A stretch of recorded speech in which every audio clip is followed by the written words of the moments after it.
કોઈ સલીમ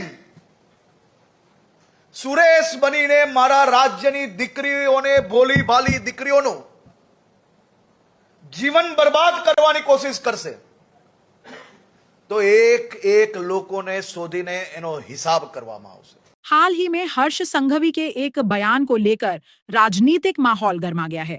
उनके बयान में नाम और पहचान जोड़कर की गई टिप्पणी पर कई लोगों ने आपत्ति जताई और कहा कि अपराध को किसी धर्म या समुदाय से जोड़कर नहीं देखा जाना चाहिए।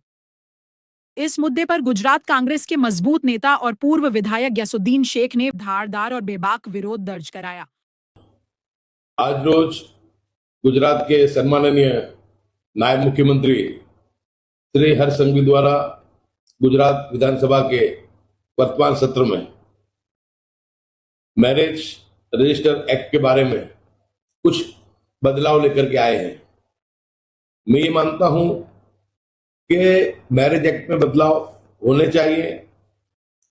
गलत तरीके से कहीं पर भी अगर मैरिज रजिस्टर होते हैं तो उसकी रोकथाम करना बहुत जरूरी है, लेकिन ये कार्य इंसाफ के साथ हो, ईमानदारी के साथ हो और हर समाज के साथ हो।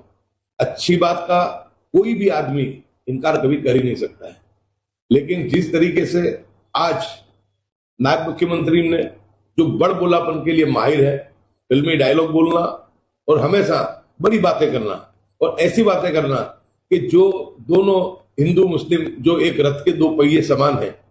हम तो हिंदू समाज को हमारा बड़ा भाई मानते हैं, लेकिन दो समाज के बीच में भेदभाव हो, दो समाज के बीच में कटुता दुश्मनी बढ़े, ऐसे बेजवाबदार निवेदन अगर राज्य का उप मुख्यमंत्री देता है तो मैं मानता हूं कि इससे ज्यादा दुखदायक घटना दूसरी हो नहीं सकती। हम तो पहले से जब लव जिहाद का बिल विधानसभा में आया था और प्रदीप सिंह जाडेजा जी लेके आए थे, वो आज वीडियो मेरी बहुत वायरल हो रही है। उस वक्त में भी हमने कहा था कि इसकी रोकथाम होनी चाहिए, क्योंकि हर समाज यही चाहेगा कि हमारी बेटी, हमारी बच्ची वो हमारे समाज में ही उसका विवाह हो, उसकी शादी हो। कोई भी समाज ये नहीं स्वीकारेगा, ना मुस्लिम समाज स्वीकारेगा कि उसकी बच्ची कहीं किसी जगह पे हिंदू के साथ शादी करे, या कहीं भी कोई हिंदू नहीं चाहेगा कि उसकी बच्ची है वो मुस्लिम समाज में शादी करे। लेकिन भारतीय संविधान ने हक और अधिकार भी दिया है कि लोग अपनी मर्जी से जो पुख्त वय के हैं वो शादी कर सकते हैं। लेकिन फिर भी हमारी सामाजिक व्यवस्था ऐसी है कि हम लोग आज भी जो हमारा समाज है उसको स्वीकारता नहीं है। जिसकी बच्ची चाहे वो हिंदू भाई की हो या मुस्लिम भाई की, उनको समाज में बहुत ही जिल्लत उठानी पड़ती है। जब कोई ऐसी घटना बनती है, बहुत उनको शर्मनाक होने के लिए लोग उन पर ताने कसते हैं। तो मैं मानता हूं कि सामाजिक समस्या है। लव जहाज जैसी बात कहीं पर भी नहीं है, लेकिन हर बात में लैंड जहाज, लव जहाज, थूक जहाज, हर बात में पिछले 2014 से जब से केंद्र में भाजपा की सरकार आई है उसके बाद से हर बात को जो है वो नफरत की तरफ ले जाने का काम जो है भारतीय जनता पार्टी और उनके जिम्मेदार लोग करते हैं। आज जब बहुत दुख हुआ कि मैंने नायब मुख्यमंत्री का निवेदन सुना कि कोई सलीम सुरेश बनकर के हिंदू बेटी से शादी करे, वो बर्दाश्त नहीं है। हमें भी ये बर्दाश्त नहीं है, हमें भी छल कपट बर्दाश्त नहीं है, लेकिन कोई सुरेश सलीम बनकर भी शादी नहीं करना चाहिए। जो बात है, जो पैमाना है वो दोनों तरफ लागू होता है। ये सामाजिक समस्या है, संवैधानिक हक अधिकार है अपनी मर्जी शादी करने का, लेकिन उसके बावजूद भी समाज इसको स्वीकारता नहीं है। तो दोनों समाज के जिम्मेदारों को, खासकर विशेष करके जो लोग सत्ता में बैठे हैं और जो विरोध पक्ष में, उनको ये ध्यान रखना चाहिए, सामाजिक संस्थाओं को भी, कि ये जो शादियां जो है वो दूसरे मजहब में ना हो, जिससे एक तनाव बढ़ता है, आपसी मनमुटाव होता है और जो है नफरत की जो राजनीति करने वालों को इससे बल मिलता है। तो आज जिस तरीके से नायब मुख्यमंत्री ने निवेदन दिया, मैं मानता हूं कि उनको ऐसा निवेदन देना चाहिए कि इंसाफ से काम होगा। ये कानून जो नया लेकर के आ रहे हैं मैरिज रजिस्ट्रेशन का, ये इंसाफ के साथ दोनों समाज के लिए लागू होगा और ऐसा ना हो कि सिर्फ एक जगह पे उसको, सिलेक्टेड जगह पे उसको लागू किया जाए और दूसरी जगह पे उसको बाकात किया जाए। मैं ये मानता हूं कि ये अंतर जो इस तरीके की जो शादी होती है उसको रोकथाम हो, उसके लिए समाज को, दोनों समाजों को जागृति दिखानी चाहिए और जो जिम्मेदार लोग हैं, जो सत्ता पे बैठे हैं, उनको ऐसे कोई निवेदन नहीं करने चाहिए कि जिससे गुजरात के अंदर हिंदू मुसलमान के अंदर जो कोई भेद बढ़े, नफरत बढ़े या कटुता बढ़े। मैं मानता हूं कि जिम्मेदार लोगों की ये जिम्मेदारी है कि जो जितने उच्च पद पे बैठा है उसकी इतनी बड़ी जिम्मेदारी है कि वो कोई भी बात ऐसी ना करे जिससे किसी भी धर्म और मजहब के लोगों की भावनाएं आहत हो। हम तो सभी धर्म का, मजहब का, सभी लोगों का हम आदर और सम्मान करते हैं। सबको अपना अपना धर्म, अपना अपना मजहब मुबारक, और ऐसी कोई गतिविधि हमारी तरफ से ना हो, और छल कपट तो बिल्कुल नहीं होनी चाहिए, बर्दाश्त नहीं होनी चाहिए। अगर कहीं छल कपट होती है, कोई सलीम सुरेश बन के शादी करता है या कोई सुरेश जो है वो सलीम बन के करता है, तो दोनों के खिलाफ इक्सा जो है कार्रवाई होनी चाहिए। इसके मांग करते हैं नया कानून बने, उसका सख्ती से पालन हो और इंसाफ के साथ पालन हो, और ये जो समाज का जो दूषण है ये रुके, इसके लिए हम सबको मिलकर के प्रयास करना चाहिए। यह मुद्दा नया नहीं है।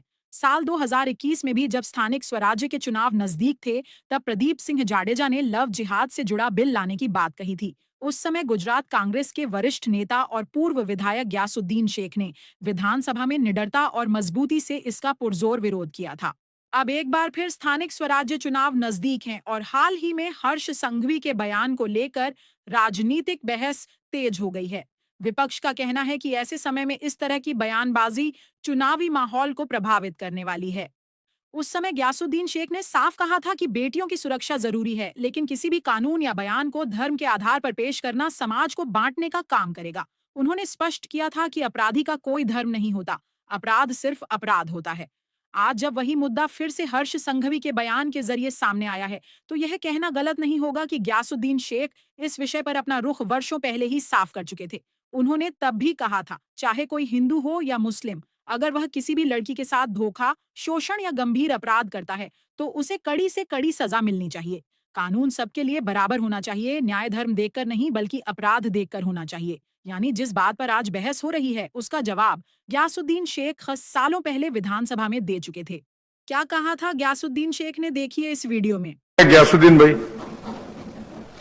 माननीय अध्यक्ष श्री, माननीय मंत्री श्री ગુજરાત ધર્મ સ્વતંત્રીય સુધારા વિધેયક 2021 લઈને આવ્યા છે, એની પર હું મારા વિચારો રજૂ કરવા સન્માનનીય સભાગૃહ સમક્ષ ઉપસ્થિત થયો છું। માનનીય અધ્યક્ષ શ્રી, ભારતીય સંવિધાનના અનુચ્છેદ આર્ટિકલ 25 મુજબ નાગરિકે પોતાનો ધર્મ, મનગમતા ધર્મને માનવું, એનું પાલન કરવું, એની પર અમલ કરવો, એનો પ્રચાર પ્રસાર કરવો એનો આ બાધિત અધિકાર છે। માનનીય અધ્યક્ષ શ્રી, જે રીતના 2003 ની અંદર પણ આ બિલ લઈને આવ્યા હતા, એની અંદર જોગવાઈ હતી કે કલેક્ટરની મંજૂરી લઈ અને તમે તમારો ધર્મ જે છે પરિવર્તન કરી શકો છો।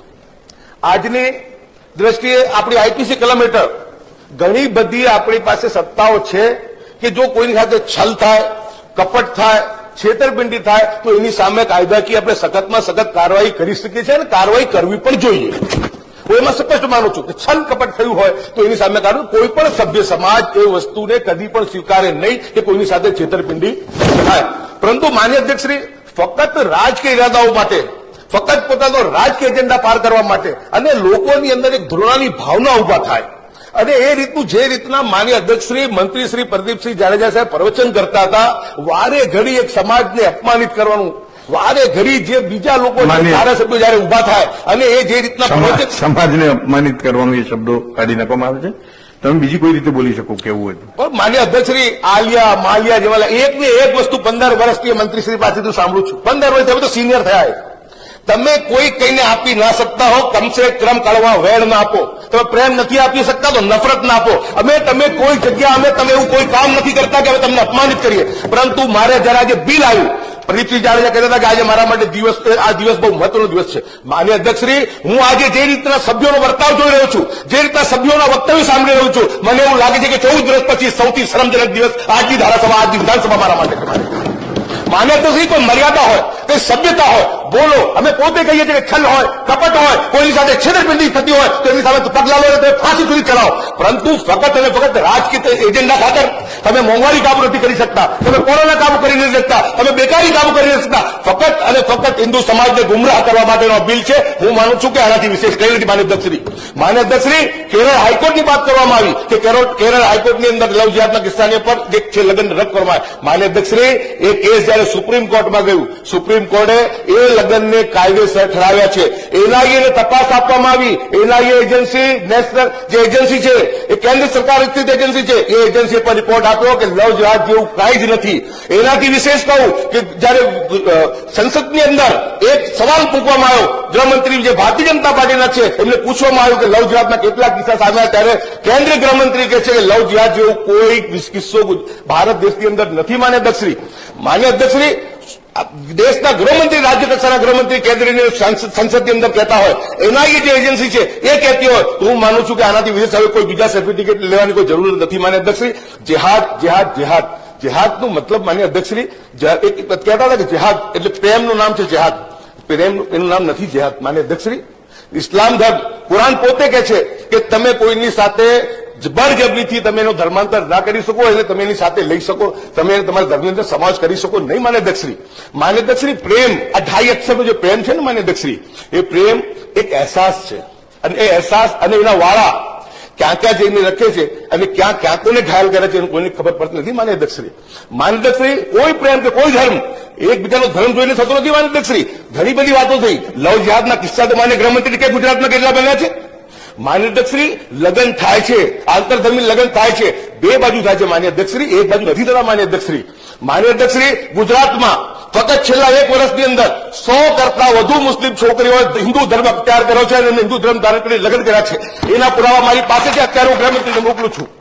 આ 100 લોકો જે લોકો રજીસ્ટર કર્યા છે એમના પોતાના લગ્ન હિન્દુ સમાજ સાથે, હિન્દુ સમાજના છોકરા સાથે લગ્ન કર્યા છે. હું આ પુરાવા છે એમને હાલ મોકલું છું. અને આ કિસ્સા આ વધારે સમયના નથી. માન્ય અધ્યક્ષશ્રી, મંત્રીશ્રી જોર જોરથી બોલવામાં માહેર છે. અમે તો પોતે ચલાવવું જોઈએ. ફાંસી ચડાવો એને જો છલકપટ થતી હોય તો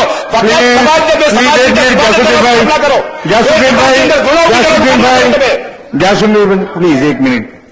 મંત્રીશ્રી જોરથી બોલવામાં માહિર છે, આ શબ્દો કાઢી નાખવામાં છે. બીજી વાત કે આપ પણ જોરથી બોલી રહ્યા છો, ઘણીવાર હું પણ જોરથી બોલું છું, ઘણીવાર માન્ય પરેશભાઈ પણ જોરથી બોલે છે, એટલે એની ટીકા ના થાય. તમને જે કહેવું બીજું કહો, વ્યક્તિગત જવાબ. અધ્યક્ષશ્રી, જોરથી બોલવામાં કોઈને વાંધો નથી, પરંતુ જવાબદાર વ્યક્તિ કટુતાથી વાત ના કરે. વાત એવી કરે કે જે આટલો સિનિયર મંત્રી હોય જયારે વાત કરે, બે સમાજની અંદર પ્રેમ પાંગરે, બે સમાજની અંદરથી ધોરણાઓ દૂર થાય, બે સમાજ નજીક આવે અને ગુનેગારો સજા મળે. અધ્યક્ષશ્રી, હું કહું છું કે છલકપટ થતી હોય તો ફાંસી ચલાવો, હું એવા ના નથી માનતો, પણ એના નામે રાજનીતિ ના કરો. મારું કહેવાનો ભાવાર્થ એક જ છે કે આ સ્ટેજ નથી, આ વિધાનસભાની અંદર તમે આવી વાતો કરી અને સમાજને ગુમરાહ કરશો. લોકો સમજી ચૂક્યા છે બહુ દિવસ આ પાપનો ઘોડો ચાલવાનો નથી, ફૂટવાનો છે. માન્ય અધ્યક્ષશ્રી, હવે લોકોને બહુ ગુમરાહ કરી દીધા તમે. સાહેબ, ઘણી વખત આવું દુઃખ થાય છે. અત્યારે ગેલેરીમાં હું જઈને બેઠો ત્યારે મને થતું હતું કે કઈ જગ્યાએ આવી ગયું છું કે જ્યાં પ્રેમ પાંગરવું જોઈએ, જ્યાં એક સારી વાત થવી જોઈએ, એની જગ્યાએ આવી વાત થાય. સાહેબ, ડિસ્ટર્બ થઈ ગયા છે, ડિસ્ટર્બ, માનસિક ત્રાસ થાય છે અમને કે અમે તમને કઈ નહીં પડતું. તમે મેળા મારવાના દરેક બાબતમાં બિલકુલ વિકૃત, જેને કહેવાય કે જેને વિકૃત તમે ટિપ્પણીઓ કરો તો મારા અધ્યક્ષશ્રી દિલ્હી પર ચોટ પહોંચે છે. મારા અધ્યક્ષશ્રી, મેં કોઈ દિવસ 14 વર્ષના મારા ધારાસભ્ય પદ દરમિયાન કોઈની લાગણી દુભાય એવો મેં કોઈ કૃત્ય કર્યો નથી કે કોઈ વાત કરી નથી. મારા અધ્યક્ષશ્રી, આજે પણ હું કહું છું, મેં પહેલા પણ કીધું કે અમારો વાંધો છલકપટની સામે ફાંસી ચડાય, અમને વાંધો નથી. અમને વાંધો મકત એક જ છે મારા અધ્યક્ષશ્રી કે આની સામે રાજકારણ ના થવું જોઈએ, બે સમાજને ધોરણા પેદા થાય એ કામ ના કરવું જોઈએ. પરંતુ માન્ય અધ્યક્ષશ્રી, એક સમાજ જ દોષી હોય, એક સમાજ જ પ્રેમ કરતો હોય, એક સમાજ જ જિહાદ કરતો હોય, એક સમાજ, આ વાત નથી. માન્ય અધ્યક્ષશ્રી, પ્રેમ તો ગમે તેને ગમે ત્યાં થતો હોય છે. માન્ય અધ્યક્ષશ્રી, એને ધર્મ સાથે જોડવું હું માનું છું કે એ વ્યાજબી નથી. અને વિશેષમાં તમને એટલું જ કહું છું કે આ જે કાયદો છે, હું માનું છું કે લોકોની અંદર ધોરણા વધારે ફેલાશે, લોકોની અંદર ગુનાહ કરીને રાજનીતિ કરવા માટે કાયદો લઈને આવ્યા છે. એટલે આ કાયદાનો અમે સખત વિરોધ કરીએ છીએ. આપણી પાસે પૂરતી સત્તાઓ છે, પૂરતા કાયદાઓ છે, 2003નો પણ કાયદો છે, એ મુજબ છલકપટ થતી હોય તમે ફાંસી ચલાવો. પરંતુ આના નામે તમે એક સમાજને બદનામ કરવા, એને ગુમરાહ કરવા માટેના જે માન્ય અધ્યક્ષશ્રી વાત ના થાય. માન્ય અધ્યક્ષશ્રી, વાત એક જ થાય, હિન્દુ યુવતી અને હિન્દુસ્તાની યુવતીની વાત કરો, હિન્દુસ્તાનીની વાત કરો. હિન્દુ કેમ એકલા બોલો છો તમે? હિન્દુસ્તાનીની વાત કરો કે હિન્દુ હોય કે મુસ્લિમ, જેની સાથે છલકપટ થાય એની સામે અમે પગલાં લઈશું. માન્ય અધ્યક્ષશ્રી,